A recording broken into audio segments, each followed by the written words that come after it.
Bonjour à toutes et à tous et bienvenue sur Flash Math, des maths rapides et efficaces.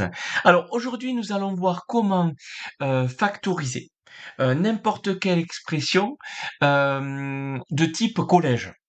Tout de même, donc soit avec les identités remarquables, soit avec la simple distributivité. Alors j'ai rappelé les identités remarquables en bleu, que vous voyez ici en bleu, ici, et la simple distributivité que vous voyez aussi à droite, en bleu.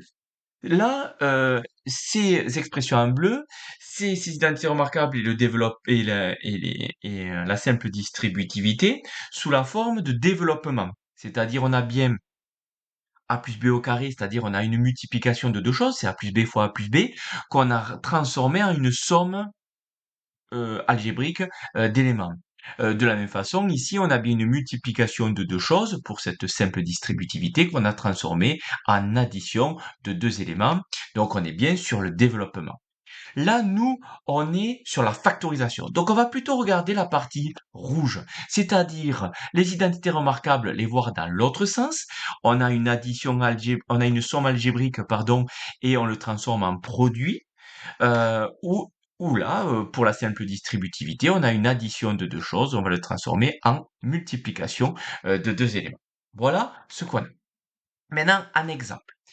Il y a c'est pas une règle, mais en tout cas, moi, ce que je peux vous préconiser, c'est d'abord de regarder si c'est une identité remarquable avant de regarder s'il y a un facteur commun. Je prends un exemple simple.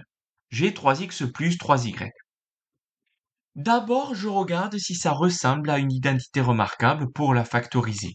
Donc, c'est-à-dire, je vais regarder dans le membre de gauche de chacune des identités remarquables pour voir si ça ressemble à ça. Mais là, la première, on a trois termes. Là, j'en ai deux. Donc, ça y ressemble pas. La deuxième, aussi, on a, ici, on a trois termes. Et là, ça y ressemble pas. Là, je viens de voir que je me suis trompé dans la troisième identité remarquable. Je suis allé dans l'autre sens. Désolé. Donc, a carré moins b carré, c'est a moins b fois a plus b. Voilà, je me corrige. Ici, là, la troisième identité remarquable, j'ai deux termes. Ah, c'est pas mal. Mais j'ai une soustraction.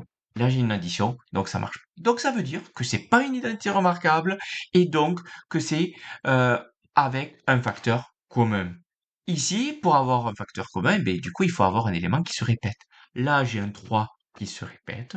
Donc, je factorise par 3 et après, je mets tout ce qui nous reste. On l'a déjà vu dans une vidéo. Je prends un autre, je vais prendre 9x au carré moins 36. Bon, d'abord, je vous ai dit identité remarquable. Il y a deux termes. Là, c'est pas le cas. Là, il y en a ici, il y en a trois. Ici, il y en a trois termes. Donc, ça ne marche pas. Par contre, celui-là, mais j'ai bien deux termes. Ok, j'ai bien deux termes. J'ai bien une soustraction entre les deux. Ok. Donc, ça a l'air pas mal, ça. Donc, je vais me dire, ben alors, ici, le a au carré, qu'est-ce qui joue le rôle du a au carré? Ben, c'est 9x au carré. Qu'est-ce qui joue le rôle du b au carré? Ben, c'est 36. Donc, ça veut dire, et là, je peux me le faire sur le brouillon, a au carré, c'est 9x au carré, que vaut le a? Ben, du coup, un élément multiplié par le même, ce qui donne 9x au carré, ça ne peut être que 3x, parce que 3 fois 3, ça fait 9, et x fois x, ça fait bien x au carré.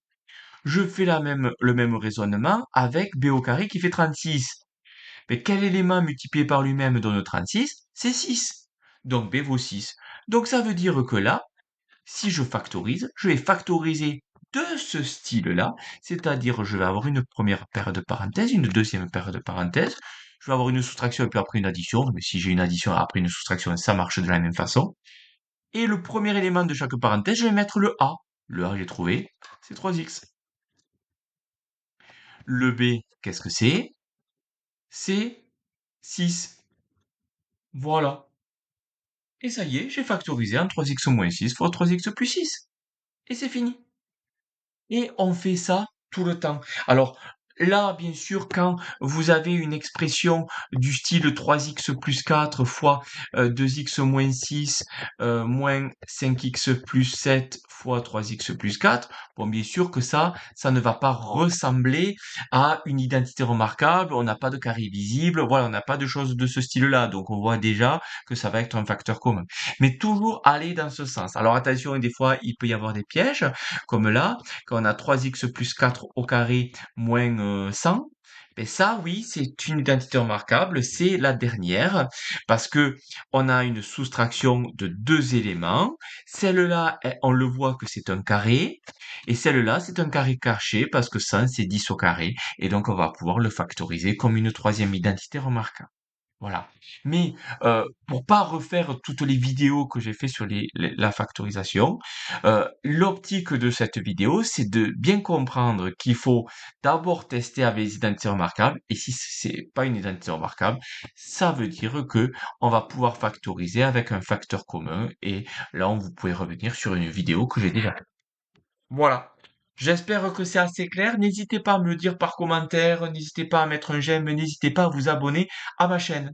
Allez, je vous laisse passer une bonne journée et en avant les maths!